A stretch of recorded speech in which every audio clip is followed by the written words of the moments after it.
Colin Flaherty. He's the author of Don't Make the Black Kids Angry and White Girl Bleed a Lot. His work, himself and his work, have been featured on Drudge Report, MSNBC, Fox News, CNN, LA Times, and a host of other media channels. Colin, thank you so much for being with us today. Honored to be here, sir. Well, hey, Colin, I want to start off with basically the introduction of your work, because when people read the title, you have two very controversial, I guess, or eye-catching titles, especially they Don't Make the Black Kids Angry. I'm sure every white person is just scared to death to even touch that book because they've all been conditioned with, that you can't say that. Let's start off with your work. What is the big lie that people have been told to believe? And then if you could also, let us know who are the leaders of this big lie? Who's pushing this lie? Well, okay, let me back up even half a step further and tell people that I write about black mob violence and black on white crime all over the country. That's half of it. The other half is I document how the media ignores it, denies it, condones it, excuses it, encourages it, even sometimes lie about it. And so what I do is I don't do a lot of big causes or solutions. I don't do any grand theories. I just go around the country going, this happened, that happened, this happened, that happened. And I really document that as opposed to what we hear every day. See, to me, like the most common story that we read in the newspapers every day is some variation of this, which is black people are relentless victims of relentless white racism all the time, everywhere. That explains everything. Especially why police are always picking on black people for no reason whatsoever. So that's like the big story of our time. And I document how that story is false. It's the biggest lie of our lifetime. And, so that's why I wrote Don't Make the Black Kids Angry. And who's pushing this lie? Who the hell knows? We may not be not sure. We may not be sure who's pushing it, but we darn sure know there's something really, really wrong going on in this country right now. Now, with the black violence, one of the things I suspect you'll hear from the African American community or liberal left is that black people are portrayed as the bad guy in the nightly news, or portrayed as the bad guy in a movie, for example. But what your research is showing you is that a lot of the black crimes out there are almost being covered up or underreported or not reported. Yeah, I mean, what I hear when you just said, like, when you kind of capsulize that the criticism, what people would say, in real life, people don't even have the nerve to say that anymore because they'll know that over the last 2 years. I mean, how many movies have there been about this relentless black victimization at the hands of white racism? How many dozens? Between the 12 Years a Slave, Django Unchained, The Butler, the whole thing, right? So it's kind of amazing. People are kind of losing their steam to even try to deny that there's something going on. Well, I forget where I read it this morning. I mean, I read what you just said this morning as a serious critique that black people are portrayed in the media and they're over-reporting. Just the opposite is happening. There's an enormous amount of crime, black mob violence, black on white crime. And where the central organizing feature of the violence is that the people involved are black. And they're involved in a large, long pattern of this kind of mayhem. But the same papers who every day do all these stories about black colleges, black TV, black radio, black newspapers, on and on and on. When you look at them and say, what about that black crime? It's wildly out of proportion. They look at me and they say, Colin, we're colorblind. So there's a lot of craziness on this. Yeah, they are obsessed with race, some of these people, especially the people in the media and on the left. When it comes to your work, I imagine it's been received well with people who think and would like at least a fair reporting of the news. But how has your work been received by black leaders or liberals? I imagine you're probably being called a racist, right? Yeah. Thomas Sowell Of course, of course, his definition of a racist: any conservative winning an argument with a liberal. And so, he's written 3 columns about my book. So so here's the overwhelming reaction to the book. You guys write a lot about this too. So maybe you're experiencing the same thing. The overwhelming feeling is relief. It's like, oh, finally, somebody's telling the truth about this. So many people, they feel like they're trapped in this web of deception surrounding everything race, especially violence and crime. So a lot of people see this stuff and they go, man, glad somebody's telling the truth about this. Well, yeah, it's like, I remember in the 90s, Republicans hated Bill Clinton, just hated him.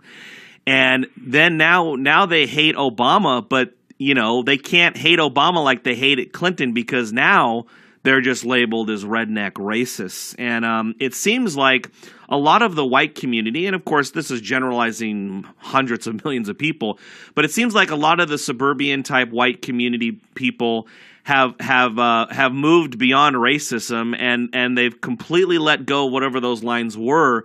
And I guess there's almost a disconnect because here they are completely disconnected from racism, yet the news keeps throwing it in our faces that we are racist, that we are hurting the black community, that are, we're anti-Obama because we're racist. And I think you're right. There is a sense of release for people who are watching and reading your work. Now, have you had anything? Have you had any death threats or anything? Because I know a lot of this stuff does not go well. I get them every day. Now I'm getting to the point where I just say, hey, I get them on my YouTube channel. If I see them, I just laugh at them. I'll say, listen, you guys keep promising to do that, but you never do it. What's up with that? But you talk about that white suburbia crowd, the crowd that thinks they're beyond race. Here's what they absolutely do not know. They don't know that how Obama, from Obama down to the Little League mom in Chicago who blamed her son getting kicked out of the Little League on racism, they don't know how much this crowd really sees the world through the lens of race. To them, it's all about race. And so they're sitting there going, they'll see this, they'll kind of see in the paper or hear about this epidemic level of black violence and crime, and they look at me and they say, Colin, we don't, we think crime is crime and we don't care what color it is. Well, they're kind of fooling themselves. Because when Stephanie Rawlings, the mayor of Baltimore, when she looks on the streets of Baltimore and sees thousands of people marching down the street, many of whom are looting, setting cars on fire, beating people up, hurting people, when she looks at them, she doesn't see criminals. She sees victims of white racism. And if there's one thing anybody who takes away from my books, I want them to do is take that away, because I really document how this racial resentment and racial hostility is now mainstream. And tell you what, where you find it? You find it in grade schools now. Have you given it thought? I know your job is as a reporter. You're reporting something, so you don't have to come up with the solution or an answer, but let me ask you this. Have you given it any thought on why we're seeing the black mob violence where they go into malls or rioting, protests turn to riots? Have you given any thought on why they're doing this, and you're not seeing the larger populations in either the Hispanic community or the white community? They're not really doing this, but the black. Don't forget the Asians. And the Asians, who always get left. They even got left out of affirmative action. So, have you given any thought? Why are they doing this? I mean, there's got to be a reason. So, the black answer would be that they're victims of hundreds of years of crimes against their race. Why do you suspect that they are susceptible to this violent attitude on life? Well, I hate to go down the rabbit hole and break my own rule, but I'll do that. But okay, so just a couple of days ago, what did Michelle Obama tell the graduates at Tuskegee Institute in Alabama? She told them they were victims of relentless racism. They were victims of relentless racism from white racists all the time, everywhere. That explains everything. So this is like the president saying this, the attorney general saying, everybody's saying The mayors are saying, forget the community activists. I mean, this racial resentment and hostility is now the mother's milk of so many people involved in politics and education. I'm just telling you, there's so many, these kids are getting this message of constant racial resentment and hostility all the time. I mean, no wonder they're so pissed off at stuff. Yeah, and part of my bad language. Just in the last month, can you cite to our subscribers and members of any big stories that you think were just kind of buried or underreported or not reported at all? That if it would have been, let's say, a group of whites, which would show racism, if they would report whites doing it, but they're not reporting blacks doing it, that is racism. So, any stories that we're probably not even familiar with? Oh, good Lord. You know, I have a YouTube channel. That's all I do on my YouTube channel. These are recent ones, right? And so just lots and lots of stuff at places like McDonald's, lots of attacks on cops. There's lots of stuff going on where the central organizing feature of the violence is race. There's lots of threats on cops. See, I'm trying to remember. I'm actually on the road now, so I haven't been in front of my computer working on this for a couple of days. So there's so much. I kind of forgot the last couple of ones I put up there. Mm-hmm. But there's just, in the book, White Girl Bleed a Lot, I document over it. And Don't Make the Black Kids Angry. I document over 1,000 of these things, many on video, all with links. And, it's just, here's the thing. So 2 years ago, the big explanation for all this stuff was, poverty, fatherlessness, motherlessness, sisterlessness, school, church, whatever. Whatever your favorite explanation was, that's what it was. But I've noticed now that all those explanations / excuses, they're off the table. The big thing now is it's all about racism. It's all about white racism. That's the only excuse for anything. Michelle Obama, where was she just the other day? She was at in Kansas. They have a museum dedicated to Brown versus the Board of Education, and there she is standing under a sign. She and a white guide are standing underneath the sign. Did you see this picture? I just saw it, actually. I just saw it, yeah. See, so, white and colored bathrooms. And here's the thing, and somebody else pointed this out, but when the First Lady gave that speech at Tuskegee, or when she was at this institute in Kansas, this is the White House photographer taking these pictures, putting them on the wire, spreading the word. So it's almost like for the last, I think they've kind of decided for the last 19, 20 months of their term, they're going to let Michelle be Michelle, because she's all about racial resentment all the time right now. It does an enormous amount of damage. I don't know how anybody could deny that. Yeah, and the media with the Trayvon Martin thing, calling Zimmerman white and of course showing this like 12-year-old boy little picture of Trayvon, and then with the recent thing, Michael Brown, everybody, even the media, CNN, I think it's on your YouTube page or maybe your website, where the reporters actually having their hands up.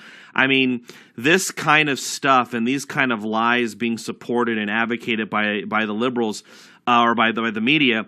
One problem I see is, and maybe you have the same observation, but the millennials, the 18 to 35-year-old age category, they seem to mimic whatever they're almost like parrots of the liberal media. And I don't know if it's because of what they're getting in their schools or colleges, but I notice they all think the same. They don't think independently. They don't think. They're just kind of a bunch of parrots. So once somebody says something's racist, they actually believe it. And I was wondering if your observation is the same, that a lot of the younger generation just follows the media's script right to the line.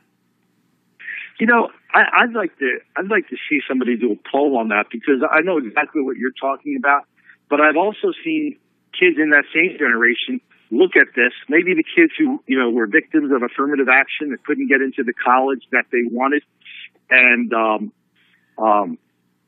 they're looking at this and going, "This isn't fair." And this isn't fair. So I see a lot of these kids getting it. And here's not just them. I see people all over the country getting it. There's so much video, so many victims, so many witnesses, so many 911 calls. Everybody's reading this story in the paper about black people are victims of white racism, But then, then they see an incident of violence and crime, and they're really a milquetoast vanilla account. Then they go to YouTube and they see what really happened, and they go, are they really, talking about the same thing? And so the newspapers are really, really in retreat on this whole topic of violence. And a lot of people are demanding better information. And you know what? You guys are right in the front of that. So I congratulate you for that. When you say out apportioned black violence against whites, what do you have some hard numbers you can share with us? Oh, I remember when I wrote White Girl Bleed a Lot, my publisher said, "Can we put some numbers in there?" I said, "Why? The numbers are ridiculous. The black versus white crime is 6, 8, 10, 50, 100 times different. I mean, do we really have to repeat that?" And he said, "Well, okay. Well, it turns out we should have, because I'm astonished at the number of people, including Rand Paul, who will come out and say black people and white people commit the same amount of crime, but white people are just arrested. Black people are arrested more often for the same crime, which is an unbelievable lie." And so, I mean, here's the thing about these crime statistics. I have a big chapter in my book. I go around, kind of do a magical mystery tour around the country, and I show how they cook the books on crime. This has been a big story in Chicago for a year now. How they're constantly taking felonies, making them misdemeanors. Same in Baltimore, New York. In New York, front page New York Times, the people are going, "Hey, I can't, nobody. It's hard to get arrested in this town." I mean, people are committing crime. I did a story in Baltimore about an old Jewish guy leaves his home, is going to his nearby synagogue. A black woman attacks him, beats the hell out of him in front of 20 people. Cops roll in. The people that saw it go, "Oh yeah, she did it. I'll testify to that." They go to the guy. "She did it. I'll press charges." They go to the person who attacked him. She goes, "Yeah, I beat him up. I was having a bad day." They didn't arrest her. Wow. And so the crime numbers are so out of whack now. It's kind of like the saying about bikinis. They reveal a lot, but they cover up the most interesting parts. And, but that's kind of like the last refuge of all the reporters, right? They look at me and they say, "Colin, kind of in sorrow, you just don't know the crime's going down and this and that." For certain places, like the places, maybe in Brooklyn where the gentrification crowd is, wherever there's white people moving into black neighborhoods and during the gentrification thing, there is relentless crime, violence, trash, harassment, vandalism. Then they go to the cops and they go, "Hey, what's up with this neighborhood? I thought we were the good guys." And they go, "No, you got to share the neighborhood with the people who were here before. So get the hell out of here." It's amazing. Colin, where's the best place for people to go to learn more about you or buy your books? Easiest place to get my book is at they're carried in the finest bookstores everywhere, but the easiest place, of course, is Amazon. And I do a lot of, I got to start doing stuff for you guys some. I do a lot of stuff for American Thinker, Front Page Mag, but there's so much material out there. But if you really want to get like an up-to-date thing of what's happening, my Facebook page, and especially my YouTube page, good Lord, there's so much stuff on there. All right, well, we'll be following you closely. Best of luck to you. I mean, you're just one guy trying to report what should be reported as normal stuff, being fair in both sides. So thank you so much for your time. Really appreciate your work, and you have a great day, sir.